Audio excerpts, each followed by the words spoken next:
Class 4 আমার গণিত। আজকে আমরা 206 পাতায় 206 পাতায় আমার কাছে কমেন্ট এসেছে, স্যার 206 পাতায় আমাকে একটু ভালো করে বুঝিয়ে দিন। আমি তোমাদের এই নিয়ে একটা ভিডিও করেছি, হয়তো 206 পাতায় নয়, ত্রিভুজ কাকে বলে, কয় প্রকার, তোমরা দেখে নিতে পারো। আজ আমরা ভালো করে শিখে নেব 206 পাতাটা। এইটা আমরা দেখো, আমরা যদি ত্রিভুজের নাম শুনি আমরা মাথা খারাপ করে ফেলি যে কত ত্রিভুজ, কত রকম ত্রিভুজ হয়। না না, কিচ্ছু ভয় নেই। এতগুলো ত্রিভুজ দেখছো, আমি একটা ম্যাজিক খেলা দেখাবো, একদম ম্যাজিক খেলা। 3টে ত্রিভুজ আছে, 3 রকম। স্যার এতগুলো ত্রিভুজ 3 রকম, এই বর্গক্ষেত্রটা আমি বাদ দিলাম, মানে এটা তো 4টে বাহু, তাকে বর্গক্ষেত্র বলে, আমরা এটাকে বাদ দিলাম। আমরা শিখবো আজকে ত্রিভুজ সম্পর্কে। এই ত্রিভুজ সম্পর্কে শিখতে এসে আমরা দেখতে পাচ্ছি যে কত রকম ত্রিভুজ।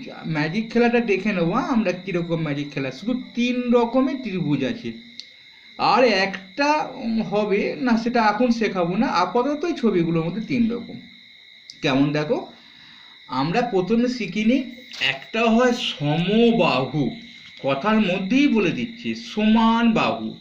তো যে ত্রিভুজে 3টে বাহু সমান হবে তাকে আমরা বলবো সমবাহু। স্যার বাহু কি জিনিস জানি না। হ্যাঁ, বাহুটা আমরা কি জিনিস দেখিয়ে নিচ্ছি। অর্থাৎ দেখো, বাহু মানে হচ্ছে হাত। তাহলে হাত, 3টে হাত থাকবে, এই একটা হাত, এই একটা হাত, এই একটা হাত, এই একটা হাত, এই একটা, 3টে বাহু। এর কটা বাহু আছে গো? 4টে বাহু, তাই চতুর্ভুজ। যার 5টা বাহু পঞ্চভুজ, যার 6টা বাহু ষোড়ভুজ, এরকম চলবে। এখন আমাদের 3টে বাহু নিয়ে পড়াশোনা। দেখো, তা যার 3টে বাহু সমান তাকে বলবো সমবাহু, আর যার 2টো বাহু সমান তাকে বলবো সমদ্বিবাহু, আর যার মানে আমাদের একটাও সমান নয় তাকে বলবো বিষমবাহু।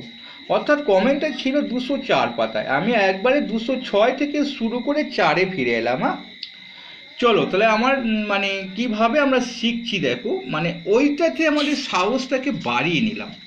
আমাদের অনেক রকম ত্রিভুজ নেই, যার 3টে বাহু সমান, এখানে দেয়া আছে 3টে হাত সমান তাকে বলবো সমবাহু, যার 2টো বাহু সমান তাকে বলবো সমদ্বিবাহু। 2টো হাত বলছি না, তা যে ত্রিভুজে 2টি বাহু দৈর্ঘ্য সমান তাকে ভালো করে বললে এটাই বলতে হবে সমদ্বিবাহু। যে ত্রিভুজে 3টি বাহুর দৈর্ঘ্য সমান তাকে বলে সমবাহু, আর যে ত্রিভুজে 3টে বাহুর দৈর্ঘ্যই আলাদা তাকে বলবো বিষম। তা 3 রকম ত্রিভুজ স্যার এইটার মধ্যে লুকিয়ে আছে সব? হ্যাঁ, অবশ্যই আছে, আমি দেখিয়ে দিই, তারপরে আমরা যাবো। তাহলে বাহু কি চিনে ফেললে, যা 4টে বাহু চতুর্ভুজ। এবার চতুর্ভুজও অনেক রকম হয়, সেটা আমি পরে শেখাবো, এখন তো ত্রিভুজ শেখানোর ব্যাপার। সে এইটা কি হবে প্রথমটা তোমরা বলো তো, এটা সমবাহু হবে না স্যার 3টে বাহু কিন্তু সমান নেই, চোখে যা দেখতে পাচ্ছি, তাহলে এটা সমবাহু হবে না। এটা কি সমদ্বিবাহু হবে? 2টো বাহু কি সমান? না স্যার, এদিকেটা একটু বড়, তারপরে এটা, তারপরে এটা, তাহলে এটা 3টে বাহুই অসমান, তাহলে বিষমবাহু। শিখে ফেললাম। এটা দেখো স্যার, এটা তো 3টে বাহুই অসমান, তো এটাও বিষম হবে? হ্যাঁ, এটাও বিষম হবে। স্যার এটা মনে হচ্ছে 3টে বাহুই সমান, তা যে ত্রিভুজে 3টে বাহুই সমান তাকে সমান বাহু বা সমবাহু বলবো আমরা। আমি কথাটা কিন্তু সমান বাহু বলে তোমাদের বোঝাতে চাইলাম, কিন্তু কথাটা কিন্তু সমবাহু বলতে হবে। হ্যাঁ, চলো এটা কি গো? দেখো সমবাহু, 3টে বাহুই সমান, সমবাহু লিখে দেবো। এটা কি গো? স্যার এটা তো একটু, এটাও তো, এটাও যা এটাও তাই, একটু বেঁকানো পাড়া আছে। এটা সোজা করা নেই তো, বেঁকানো পাড়া আছে, এই যা এটাও যা এটাও তাই। তাহলে 2টো বাহু সমান, অর্থাৎ মাপটা 2টো বাহুর দৈর্ঘ্য সমান হবে, তাই সমদ্বিবাহু হবে। এটা কি হবে বলো তো দেখি। এটা দেখো, এটা এটা এটাও স্যার উল্টি একটুখানি বেঁকা পাড়া দেওয়া আছে, এটাকে সোজা করে দিলে নামিয়ে দিলে ঠিক হয়ে যাবে। এটাও সমদ্বিবাহু, এই বাহুটা সমান। এটা কি হয় বলো তো স্যার, এই বাহুটাও যা এই বাহুটাও তাই একই, কিন্তু এই বাহুটা বড়, এটাও কিন্তু আমাদের সমদ্বিবাহু ত্রিভুজ। কিন্তু এটা আমরা যদি যখন কোণ ভেদে যাব তখন একটা বাহু হবে সমকোণী সমদ্বিবাহু, সেটা আমরা পরে শিখব। এটা কি দেখো, তিনটে বাহুই সমান আছে, তাহলে সমবাহু। এটা কি হবে বলো, তিনটে বাহুই সমান আছে, সমবাহু। স্যার তিনটে বাহু অসমান, এটা ছোট, এটা একটু বড়, এটা একটু বড়, তাহলে তিনটে বাহু অসমান হলে কি হয়, বিষম। পেট কাটা মধ্যসম, মনে রাখবা। তাহলে বি অনেক সময় দন্তসম করে দাও, কিন্তু হবে না, বিষমবাহু। আমি দেখিয়ে দিলাম। এটা কি হবে, এটা দেখো আমার মনে হচ্ছে এটা একটু বড় আছে, এটা ছোট আছে, এটা একটু বড়, তিনটে বাহুই অসমান, তাহলে বিষমবাহু। এটা নিজে তৈরি করতে বলেছি, এটাকে যদি তুমি কোণাকুণি যোগ করো কর্ণ দুটো, তা দুটো ত্রিভুজ হয়ে যাবে। তাহলে আমরা শিখে ফেললাম, এইখানটা একবার ভালো করে শিখে নেব কি বলেছে দেখো। এইখানে দৈর্ঘ্য, আমাদের যদি স্কেলটার দিকে তাকাই, আমার কাছে এখন স্কেল নেই, ছবিটাই এখন আমার কাছে বড় শিক্ষার জায়গা। এই জায়গাটা দেখে নাও, স্কেলটা দেখো একদিকে খুব ঘন ঘন দাগ আছে, আর একদিকে একটু ফাঁক ফাঁক ফাঁক ফাঁক ফাঁক ফাঁক আছে। কোনটা কোন দিক বলে, আমরা কোন দিকে মাপবো, আমরা সব সময় ঘন দিকটা মাপবো।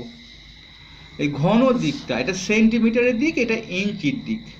তো সেন্টিমিটারে আমরা কাজ করব, তাহলে তিনটি বাহু 2 সেমি, 3 সেমি, 4 সেমি লিখতে পারো।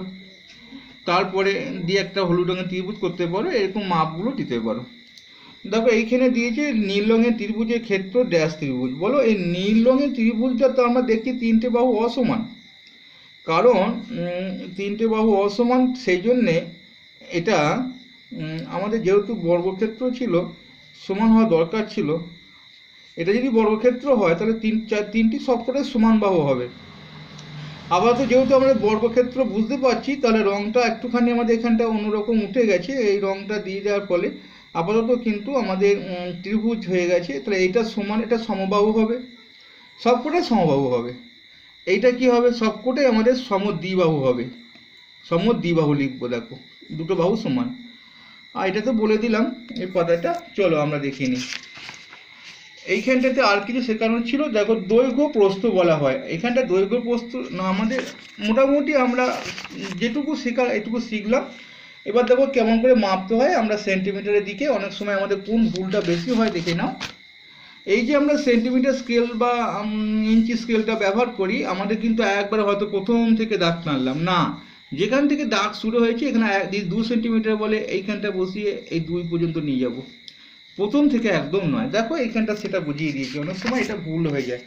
দেখতে পাচ্ছ প্রথমটা ছেড়ে দিয়েছি, একটু সাদা অংশটা যেখান থেকে শুরু হয়েছে সেখান থেকে নিয়েছি। এইটাই শিখতে হয়, মানে যেখান থেকে দাগ শুরু। যাই হোক, আমি আবার পরে ভিডিও দেখা হবে তোমাদের সঙ্গে, ভালো লাগলে অবশ্যই লাইক করবে।